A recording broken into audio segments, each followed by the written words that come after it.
Hello everyone! In this documentary, we will explore one of the largest wild boar meat processing plants in the world, where over 500,000 wild boars are processed every year. So how does this process work? How are these boars captured, processed, and sold? The answers might surprise you, revealing hidden activities that could change the way you view wild boar meat. Leave a comment with the number 1 and join us in watching this documentary.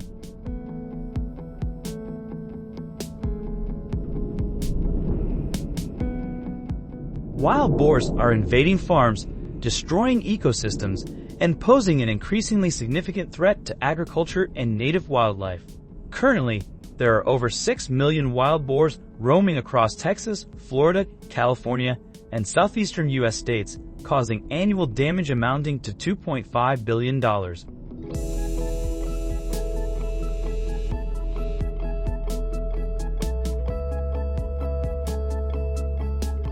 With their population doubling every 5 years, trapping wild boars has become a necessity, not just an option, according to regulations from the USDA and state wildlife agencies.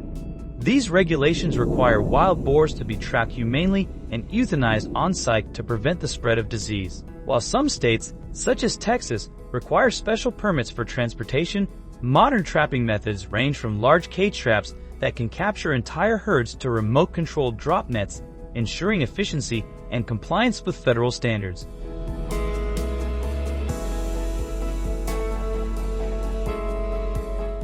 However, the real question is, what happens after the wild boars are caught? They are taken to the wild boar processing plant, where their fate enters a hidden industrial process out of the public's view. Once the wild boars are successfully trapped, the next challenge is transporting them to the processing plant, a task much more difficult than transporting farm-raised pigs. Unlike domesticated pigs, wild boars are highly aggressive, unpredictable, and can jump as high as 4 feet, requiring the use of reinforced steel cages and double-locking gates.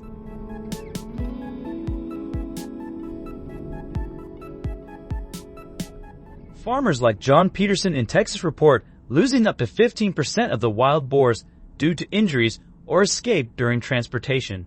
According to Texas TPWD laws, transporting wild boars requires a permit to prevent the spread of disease, which adds to the costs.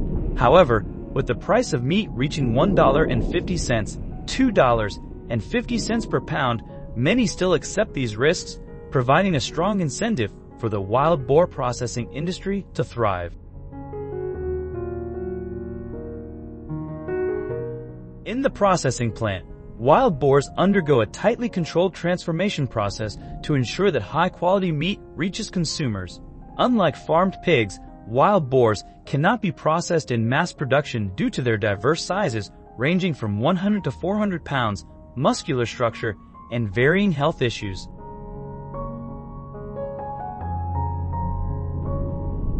According to USDA and FDA regulations, each wild boar must be individually inspected for diseases such as porcine, brucellosis, and pseudoherpes to ensure safety.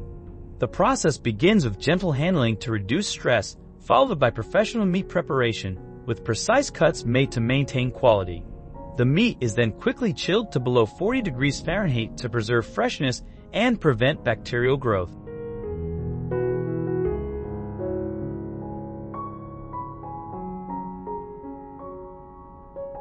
Experts emphasize that wild boar meat needs to be processed using special methods to preserve its distinctive flavor and firm texture, making it a sought-after product.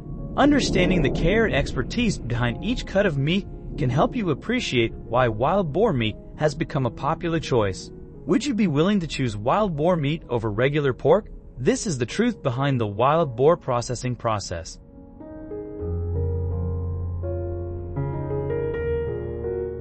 Wild boar meat is not only a specialty dish, but also a highly nutritious and valuable product, setting it apart from farm-raised pork. But what makes it so special? Farmers praise its firm texture, low-fat content of around 3% compared to 14% in farm-raised pork, and higher protein levels, making it a healthier choice. Experts also believe that wild boars, raised in natural environments and feeding on a diverse diet, produce meat rich in omega-3, iron, and essential vitamins. Consumers describe the robust, intense flavor of wild boar meat, which explains why it is priced 30 to 50% higher than regular pork.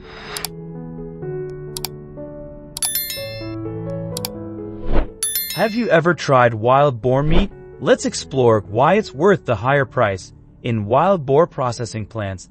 As the demand for sustainable and ethical farming practices grows, small organic wild boar farms are emerging as a cleaner alternative to large-scale production operations. These farms focus on natural pasture grazing, using fewer antibiotics and managing waste responsibly, reducing environmental impact.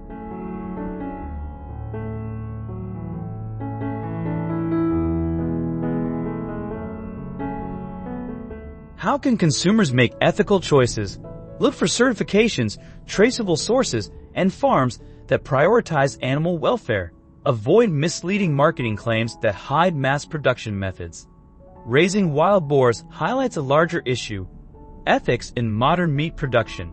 Is raising wild boar truly sustainable in the long run, or is it just an industry adapting to consumer trends? Would you continue eating wild boar after knowing the truth? Share your thoughts in the comments. Explore our videos on ethical meat production. And if you're looking for alternatives, consider supporting local sustainable farms where quality is prioritized over quantity. Your choice will shape the future of food.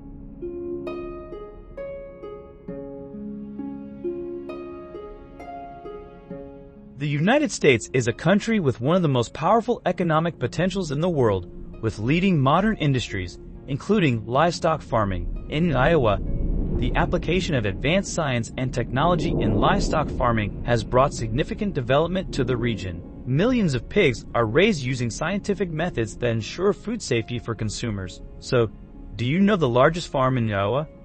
If you'd like to find out, leave a comment with the number 1 to explore under this video.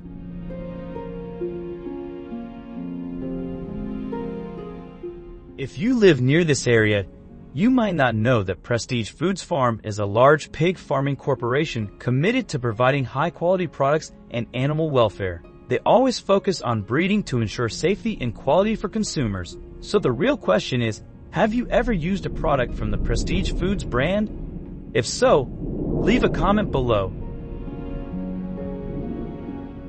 A pig farm in Iowa can raise millions of pigs. This number highlights the difference compared to traditional farming models. Modern pig farms primarily use hybrid pig breeds imported from Denmark, which have high productivity, large lean meat ratios, good disease resistance, and are well suited to temperate climates. So why is the demand for pork so high? Pork is an important food source in the diet of Americans and many other countries around the world. The increasing demand for pork drives the growth of the livestock industry.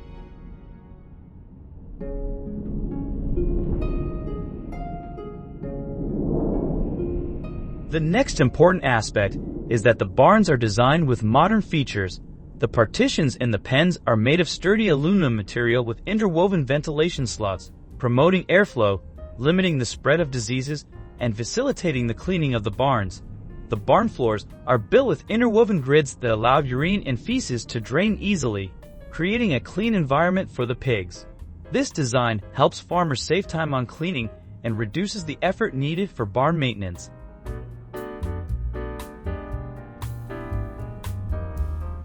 The automated feeding system uses machinery to deliver food through remote sensors, allowing farmers to monitor feeding remotely without needing to be physically present. This ensures that the pigs are always fed without any food waste, optimizing both feed usage and farm efficiency. Now let's take a look at the water system above the pigs, which is an automatic water supply system. When the pigs suck on the nozzle, water automatically flows out, and when they release it, the water stops. So, what do you think about this farming system? Is it good or not? Please leave your comment below.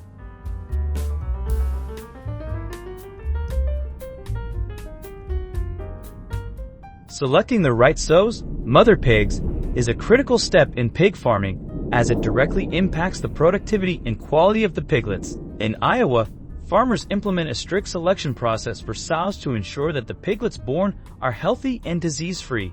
On average, each sow should give birth to 10 to 12 piglets per litter and ideally go through at least 2 pregnancies. Therefore, choosing sows with strong legs, healthy hooves, good mobility, and no deformities during this stage is crucial for the overall health and success of the farm.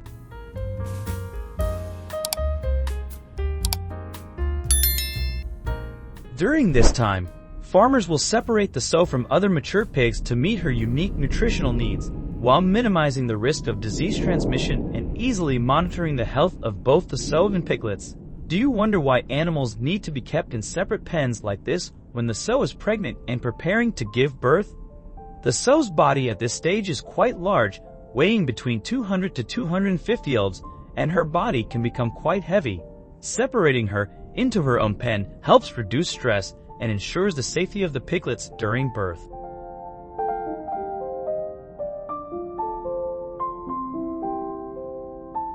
Grinding the feed for sows is an important part of the care and nurturing process to ensure they digest well and receive enough nutrition throughout the lactation period. The feed is ground into small, digestible pellets, which help the sow digest more effectively and absorb nutrients better. Ground feed also reduces the risk of digestive blockages in the sow, while enhancing her comfort and overall health during the care process.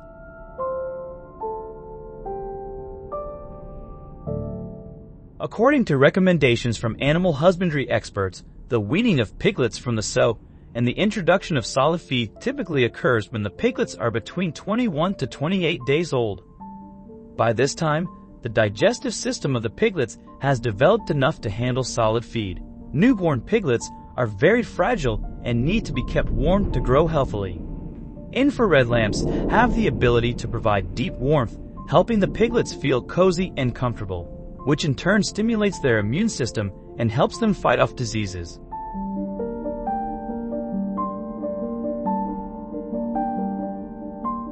When they reach adulthood, livestock farmers will conduct health checks and administer vaccines to prevent African swine fever. This not only helps protect the animal's health, but also ensures the safety of the meat for human consumption. If your family raises pigs or other animals, I think you should follow the guidelines of animal husbandry experts and regularly vaccinate your livestock to avoid harmful diseases. So, my dear friends, if you've ever vaccinated your animals, please let me know in the comments below.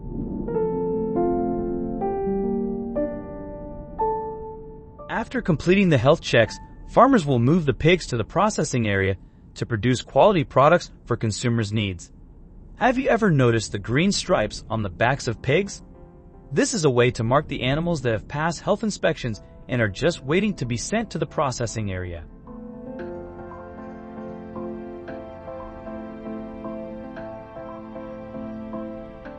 A 40-foot container truck is commonly used for transporting pigs in Nawa.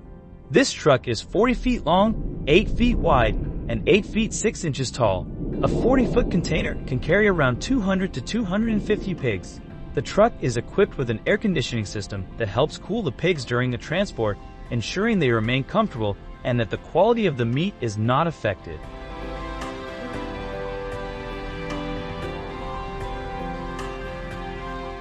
The pork processing process at the plant begins with the separation of the pig carcasses after they have been stunned and thoroughly cleaned.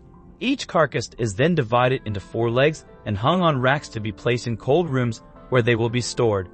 Each carcass is assigned a number for easy management and tracking of the production progress. The cold rooms are maintained at a temperature of 32 degrees Fahrenheit to ensure that the meat is properly preserved throughout the production process.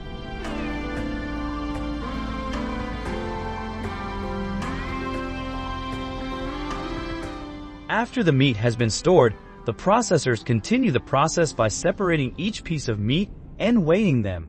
Each piece of meat is then individually packaged with varying values and weights according to consumer demands.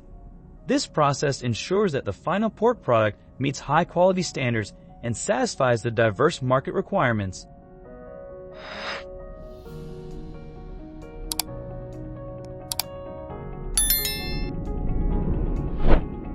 In Iowa, The state is renowned for its modern sausage-making process, which provides safe and high-quality products.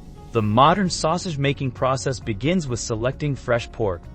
The meat is thoroughly checked to ensure food safety and quality. Next, the meat is ground and placed into a high-capacity grinder. Here, the meat is finely ground to create a uniform mixture.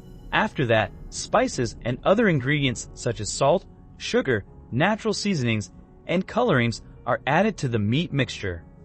Some manufacturers have their own unique recipes to create the distinctive flavor of their sausages. The meat and spice mixture is then transferred into a mixing machine to blend the ingredients thoroughly.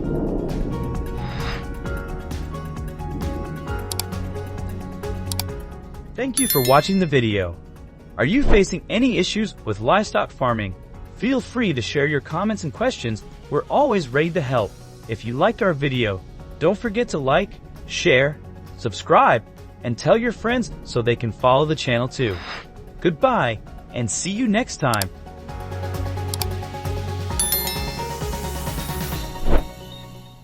Let's meet the Dong Tao chicken, also known as the dragon chicken by some people.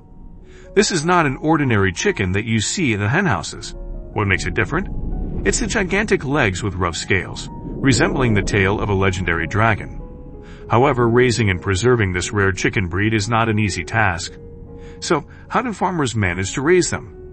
Leave comment number 1 to learn more.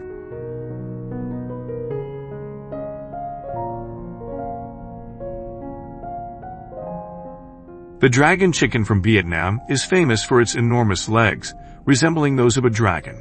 Some of them have legs as thick as a human's forearm. An adult rooster can weigh over 4.5 kilograms, while a hen can reach 3.5 kilograms.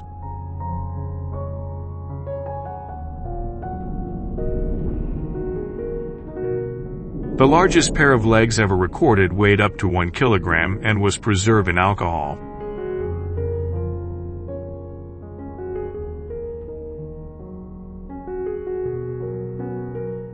In the past, dragon chickens were a delicacy reserved for royalty. Nowadays, they have become a rare and luxurious dish. Their meat is rich and flavorful, often served on special occasions to bring luck and prosperity.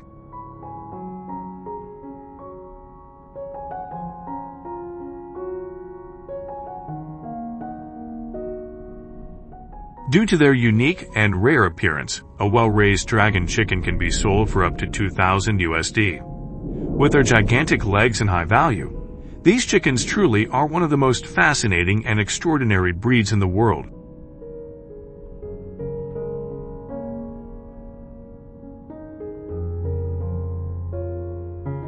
So, what makes the dragon chicken's enormous legs?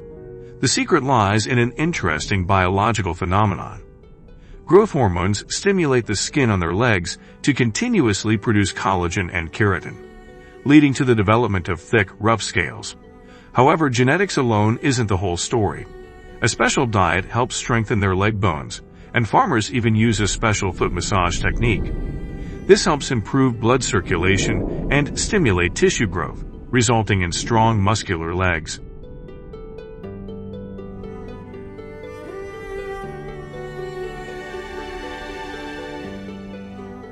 Raising dragon chickens is not like raising regular chickens. From the moment they hatch, they need careful attention, warmth, a high-protein diet, and close monitoring. Selecting high-quality breeding stock right from the start is crucial. Interestingly, when they first hatch, dragon chicks look like regular chickens with small normal legs, showing no sign of the famous giant dragon legs they will develop later. So, how do they grow those enormous legs? The secret lies in both genetics and care. Farmers must choose chickens with thick, symmetrical legs, strong bodies, and shiny black feathers. These are signs of superior genes.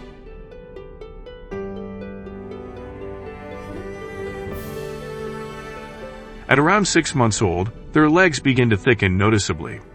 With continuous care, only a small percentage of the best chickens reach the ideal size and shape, making them incredibly valuable. The secret starts with nutrition.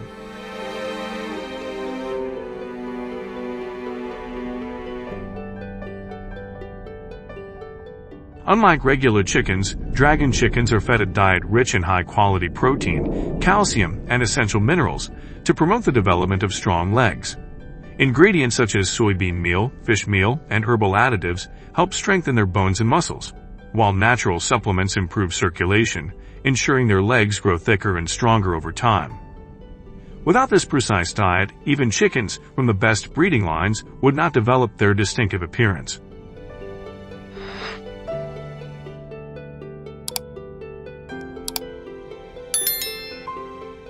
But feeding alone isn't enough.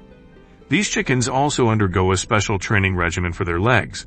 Instead of being confined to a small space, they're allowed to move freely, walk, and forage on uneven ground, forcing their legs to work harder. After all, a chicken with strong legs will be able to sell for a higher price in the market.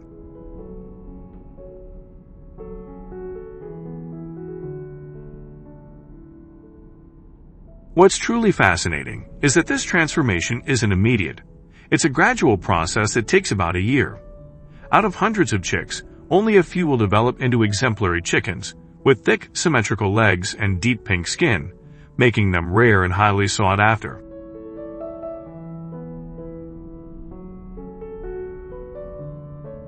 At processing factories, after the chickens undergo health checks and selection, they are initially processed according to high-quality standards. However, the most important part of the processing is handling the dragon chicken's legs, the most distinctive feature of this breed. The legs have thick skin and a rough texture, requiring special care during processing to meet the demands of high-end culinary markets. Some legs are even seasoned with special spices or slow-cooked, using exclusive recipes before being packaged and sent to upscale restaurants and gourmet customers.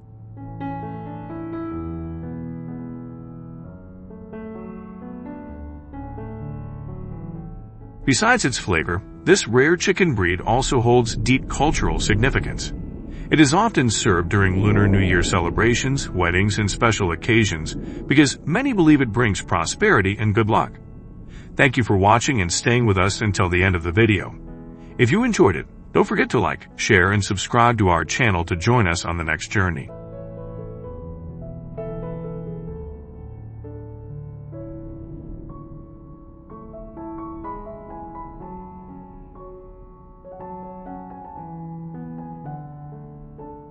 Hello everyone, today we will explore one of the most unique and promising farming models, which is breeding golden finches. These stunning birds with their vibrant feathers and majestic appearance are not only symbols of natural beauty, but also have great economic value. So, why do farmers raise golden finches? Leave comment number 1 to learn more.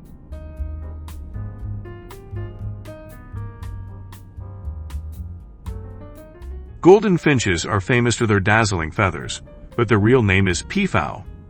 These beautiful birds originate from Asia, with some species now also found in Congo. Only the male is called a golden finch, while the female is known as the peahen, and the chicks are called pea-chicks. Over time, golden finch has become the common name for the entire species.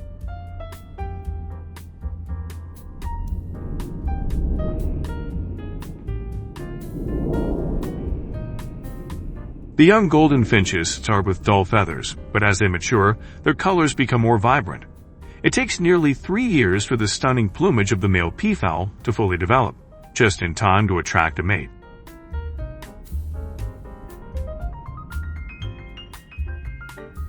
One of the rarest and most beautiful variations is the white peafowl. Not an albino species, they are a unique genetic variation of the Indian peafowl. Although most of them live in captivity, a few can still be found in the wild in India, adding to their mystique.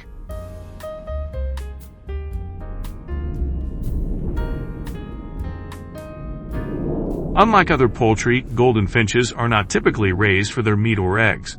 Instead, their value lies in their dazzling beauty and mesmerizing feathers. Peafowl feathers are highly sought after in interior decoration, fashion, art, and crafts. Additionally, showcasing golden finches has become an attractive business model, drawing tourists and bird enthusiasts to admire these rare and majestic creatures.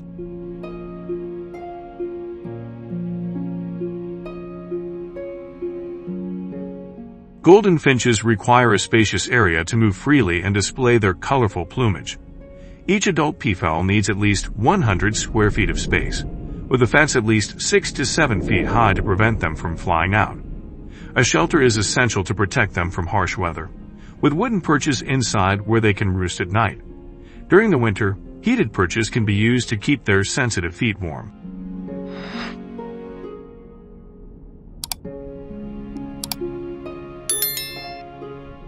Roosting behavior is a natural habit of golden finches, helping them avoid and protect themselves from predators. In the wild, perches provide the birds with a sense of safety while they sleep at night. The way male golden finches attract mates is truly magical to witness. Their dazzling display of feathers, accompanied by calls and intricate movements, creates a captivating spectacle during mating season.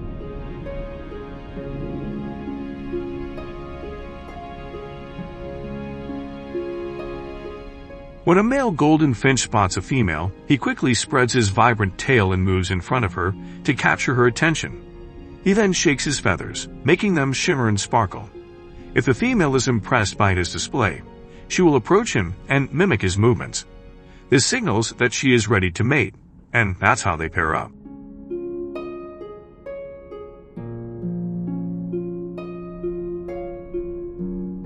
In a group, a female golden finch typically lays 3 to 5 eggs in a simple nest on the ground, often hidden in tall grass or dense shrubs for protection. The incubation period lasts from 27 to 30 days, during which the mother stays close to keep the eggs warm and protect them from predators. When the eggs hatch, the tiny pea chicks are covered in soft down and rely heavily on their mother for warmth and guidance.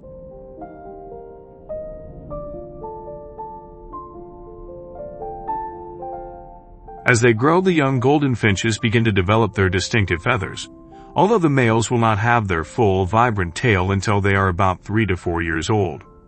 With proper care, golden finches can live up to 35 years, which creates a long-term commitment for both farmers and bird enthusiasts.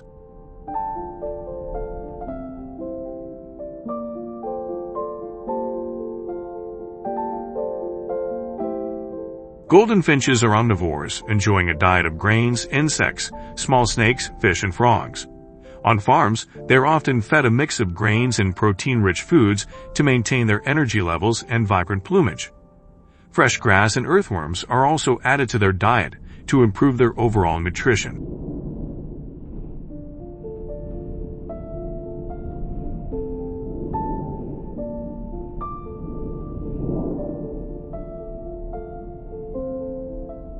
Farmers usually raise golden finches until they reach about 2 to 3 years of age before selling them. At this age, the peafowl are fully matured with beautiful and healthy plumage, ensuring they can be sold at a high price if properly cared for. Every year, during the molting season, the golden finches on the farm naturally shed their old feathers to make way for new ones. Farmers patiently collect each dropped feather carefully to ensure no harm comes to the birds.